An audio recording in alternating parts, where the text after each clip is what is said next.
Et entre parenthèses, le hukm, c'est-à-dire le jugement d'Allah Ta'ala, il se divise en deux catégories. Le hukm naw'an, hukm 'am wa hukm khas. Donc son jugement, quand il est général, il y a général et il y a exclusif ou bien particulier. Le jugement d'Allah qui est général, ça c'est important de le comprendre. Le hukm 'am yashmalu jami' al-khalaiq. C'est-à-dire son jugement englobe, le jugement général, englobe l'ensemble de ces créatures. Que ce soit des êtres vivants ou des êtres inertes. Que ce soit des musulmans, que ce soit des non-musulmans. Tous entrent dans son jugement qui est, si vous préférez, un jugement universel. Hukm al-kawni. C'est-à-dire qu'Allah, quand il décide d'une personne née, elle n'a pas le choix de l'être ou de ne pas l'être. C'est Allah qui a décidé que telle personne allait vivre à telle époque. Et quand Allah Azza wa Jalla décide de mettre un terme à sa vie, ben personne ne peut l'empêcher ça.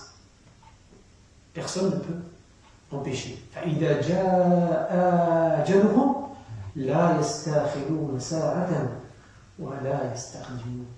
Et quand vient leur terme fixé, là il dit dans le Coran, quand vient leur terme fixé, alors ils ne peuvent l'avancer et ils ne peuvent le reculer. Nous, on fait des causes. Par exemple, on prend des médicaments, on va voir des docteurs, on va à l'hôpital, on fait tout ce qu'il faut pour essayer de vivre plus longtemps. D'accord ? Mais ça rentre dans le destin aussi, les causes. Ça rentre dans le jugement d'Allah Ta'ala, qui a bien voulu que ces causes fassent leur agissement, et fassent qu'on puisse vivre, qu'on puisse guérir. Mais à un moment donné, Allah Ta'ala, il a décidé, le moment de la mort, ça ne peut pas changer. Et ça ne changera pas. Et quand vient le terme qu'Allah Azza wa Jalla a décrété, alors il ne peut pas être reculé et il ne peut pas être avancé.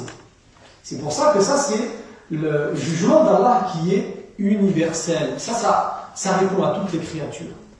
Tout le monde rentre dans ce jugement-là et personne ne peut y échapper. Personne ne peut y échapper. Ça, c'est la première catégorie. La deuxième, hukmuhu al-khas. Et ça rentre dans le hukm al-shar'i, si vous préférez. L'awwal, le hukm al-kawni, et le deuxième, le hukm al-shar'i. Donc, on peut avoir si vous préférez, deux catégories. Le premier jugement, c'est le jugement universel, et le deuxième jugement, c'est le jugement religieux. Et là, c'est un peu de ce qu'il est en train de parler, Cheikh Saadi, là. C'est-à-dire, c'est lui qui dit ça c'est halal, ça c'est haram. Ça c'est permis, ça c'est interdit. Ceci faites-le, ceci ne le faites pas. Allah Azza wa Jalla, il le dit, il explique à ses créatures ce qu'il aime et ce qu'il n'aime pas.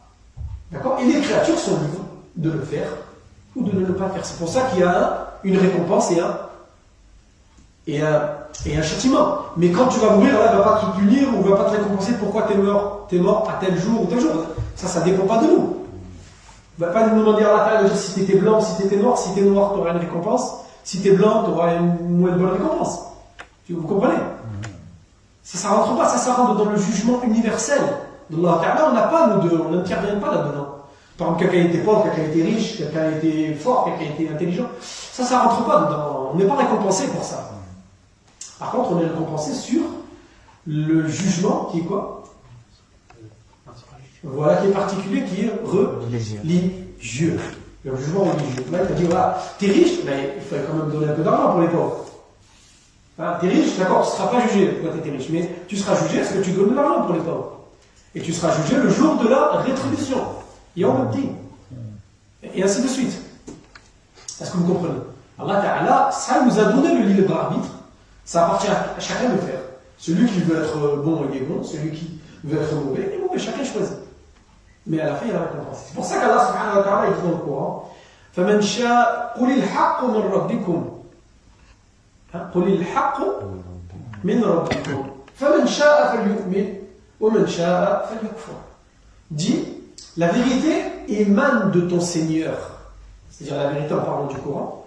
Allah Ta'ala, il demande au prophète sallallahu alayhi wa sallam de dire aux détracteurs et aux polythéistes. Dis-leur, dis-leur, ô Mohammed, dis, la vérité, le Coran, émane de votre Seigneur, votre Maître, celui qui vous a créé, celui qui vous domine, et c'est lui qui décide de tout. Son jugement est universel Et il est shamil wa kamil.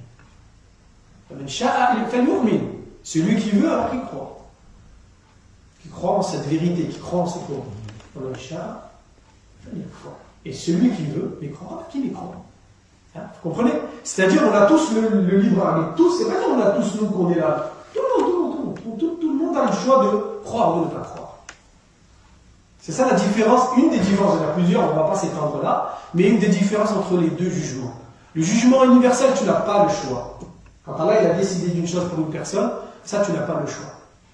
Comme on a donné l'exemple qui est flagrant, c'est l'exemple de la mort. On n'aura pas le choix. Et par contre, le jugement religieux, là, il a le choix.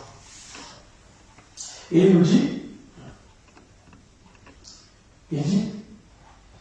et il s'est ajouté aussi une souveraineté du jour du jugement dernier. Ce qui veut dire là par là, traduction dit Adafa ismahu wa adafa bi annahu al-malik li yawmiddin. Et il a ajouté son nom de souverain, Allah Azza wa Jalla. Il l'a mentionné avec le jour de la rétribution. Il est si on veut traduire littéralement, il est le roi.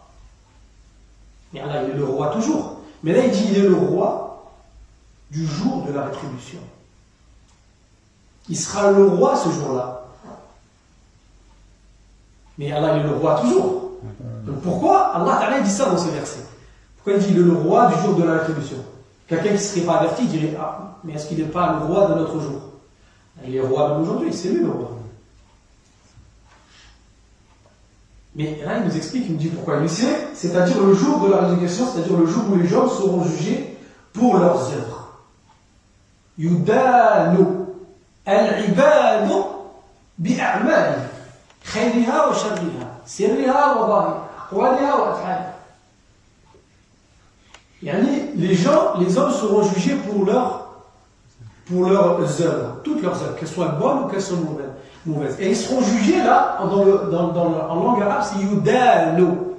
Et on retrouve le mot din, maliki yawmiddin. C'est vrai, ils seront jugés, c'est-à-dire ils seront rétribués, ils seront récompensés. D'accord? C'est comme si vous préférez une transaction.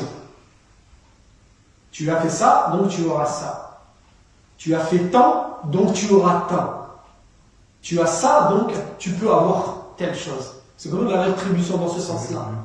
Yuqalu dana yadinu dinan.